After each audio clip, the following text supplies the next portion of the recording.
20 to 6, ABC Radio Hobart, Tradie Tuesday, keeping up with the building and trades industries, issues and opportunities. So important to do. Paul Burnell's from Ronald Young and Co Builders. G'day, Paul. How are you, Rick? Yeah, pretty good. We spoke a wee while ago. How have things changed since then?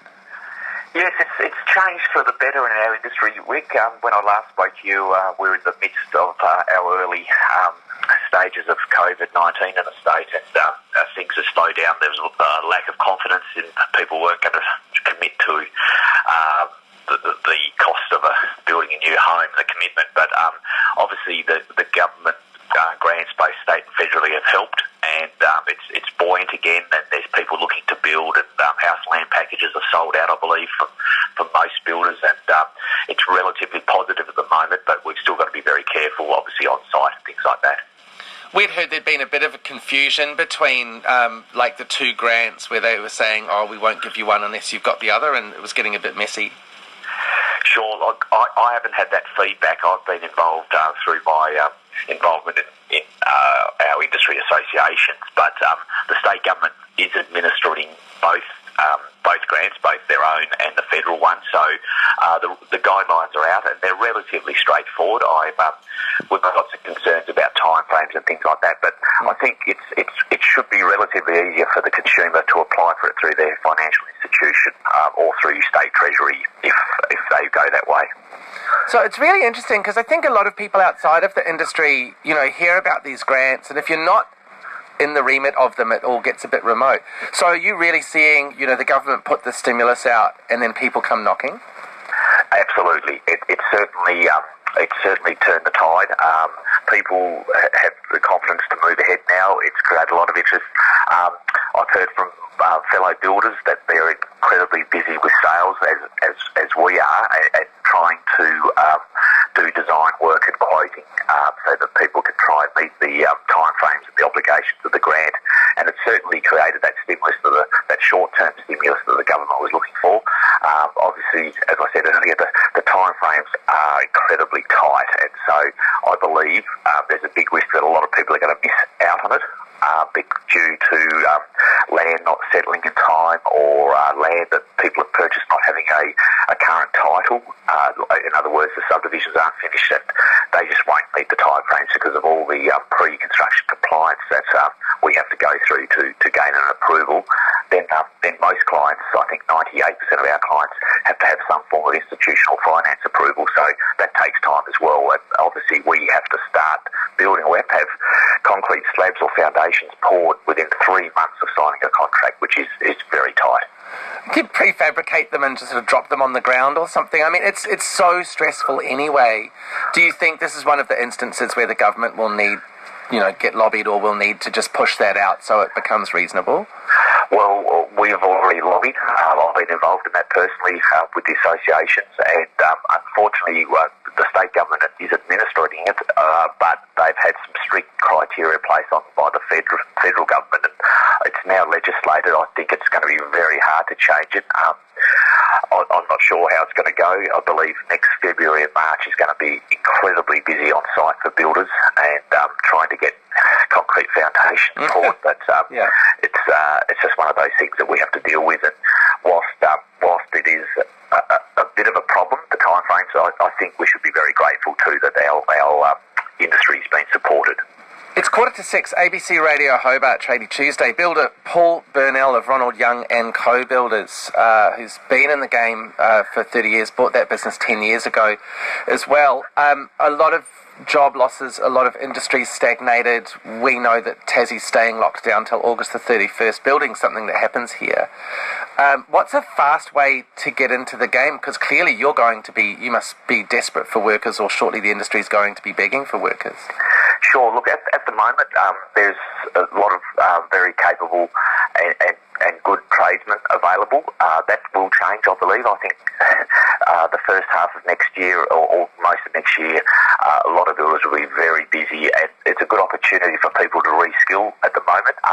And skilled labourers, you may not get a trade in that time, but you can certainly become a skilled labourer. And I know that a lot of people will be looking for those sorts of people moving forward. So I think there's an opportunity there to train, and there's organisations like Industry Association, Master Builders Tasmania, who can support in that as well. Is there a risk if this stuff all happens so fast that you lose quality on the way or integrity of development? I have to be honest with you, Rick, yes. Yes, I think there is a risk of that, and I think builders have to be sensible, like ourselves, on how much we take on and how much we can handle and how much we sell. And we're conscious of that in our business, and I think the consumer has to be aware of that as well. But because historically, when things like this have happened, or it's never happened with COVID-19 before, but there have been stimulus packages put out in the industry after GFCs and things like that, and it has created issues with the amount of tradespeople available, which obviously makes things a little bit difficult when it comes to quality control and things like that. So I think that is a concern, but it's one that industry has to work through. It's definitely no pink bat scheme, though, is it? Like, it's, you've got a whole bunch of people rushing into the industry without the skills. No, the government, and that's one of the criteria that's so strict, the government federally are very, very aware, apparently, of the pink bat scheme that we're so horribly wrong. Yeah, because it was the other guys.